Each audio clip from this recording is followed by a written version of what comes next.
All right, hello to all my injured runners. Today I want to talk to all of you about how to maintain your fitness while you're injured, and more specifically, how to do speed work when you're injured.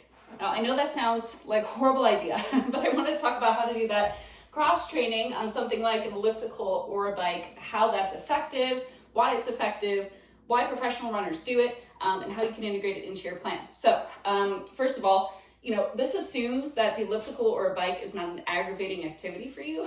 Obviously, talk to your physical therapist about this before you do it. For me personally, I'm rehabbing my Achilles. I've been able to do speed work on the elliptical for years, and I found it super effective for me.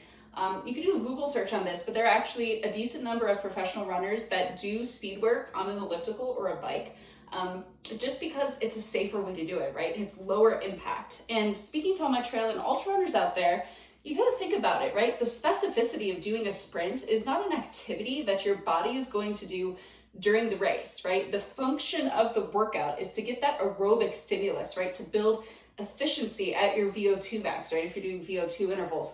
So I don't think that actually doing running intervals is critical, right? And there's a lot of data and science and articles, again, that I said that backs this up. I have my own personal results.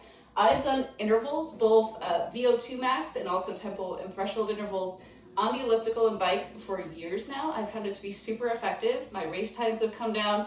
My average just easy run pace has come down. So I know that this is an effective and safe way to do it. So if you're injured, just know that this is a great method, right? And it's something to do to keep you entertained. Being injured sucks. If you have to cross train, it's really brutal, right? And it gets boring. So being able to structure a workout on the elliptical can be super helpful. Hope this is encouraging. Okay, so I'm here cooling down from my speed workout. Wanted to talk to you a little bit about the tactics of how do you actually do speed work on an elliptical or a bike. So again, I'm a coach, and whenever I coach anybody on speed work, I do it by time anyways, not distance. So a lot of you might be accustomed to a track workout where you're doing like some number by 800, right?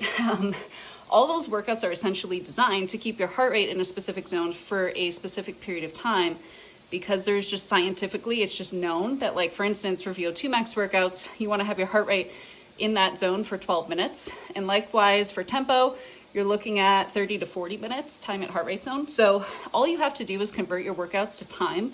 You could also Google search this. There's a lot of data on it. So, like I just did a 2x20 tempo / threshold on the elliptical today that works super well. I also did some strides, so you could do 30-second, 40-second strides super easily.